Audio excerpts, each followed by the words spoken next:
বিশ্ব রাজনীতিতে যখন তেল ও নিষেধাজ্ঞাকে ঘিরে উত্তেজনা ক্রমেই বাড়ছে, ঠিক তখনই উত্তর আটলান্টিক মহাসাগরে এক রুশ তেলবাহী ট্যাঙ্কার জব্দ করে নতুন বিতর্কের জন্ম দিল যুক্তরাষ্ট্র। এই ঘটনাকে কেন্দ্র করে মস্কো ও ওয়াশিংটনের মধ্যে কূটনৈতিক উত্তেজনা আবারও চরমে উঠেছে। উত্তর আটলান্টিক মহাসাগরে রাশিয়ার পতাকাবাহী একটি তেলবাহী ট্যাঙ্কার জব্দ করেছে মার্কিন বাহিনী। বুধবার একাধিক দিনের অভিযানের পর জাহাজটি যুক্তরাষ্ট্রের নিয়ন্ত্রণে আসে। এর আগে মার্কিন কোস্টগার্ড জাহাজটিকে থামার সংকেত দিলেও ক্রুরা তা উপেক্ষা করে এগিয়ে যাওয়ার চেষ্টা করে। রুশ সংবাদ মাধ্যমের তথ্য অনুযায়ী অভিযানের সময় হেলিকপ্টার থেকে কমান্ডার নামানোর পরিকল্পনাও ছিল।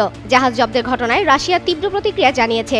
দেশটির পরিবহন মন্ত্রণালয় একে আন্তর্জাতিক সমুদ্র আইনের সুস্পষ্ট লঙ্ঘন বলে দাবি করে জানায়, উন্মুক্ত সমুদ্রে জাহাজ চলাচলে পূর্ণ স্বাধীনতা রয়েছে। তবে যুক্তরাষ্ট্র বলছে, বেলা 1 নামের এই ট্যাঙ্কারটি ভেনেজুয়েলার উপর আরোপিত মার্কিন নিষেধাজ্ঞার অমান্য করে তেল পরিবহন করছিল।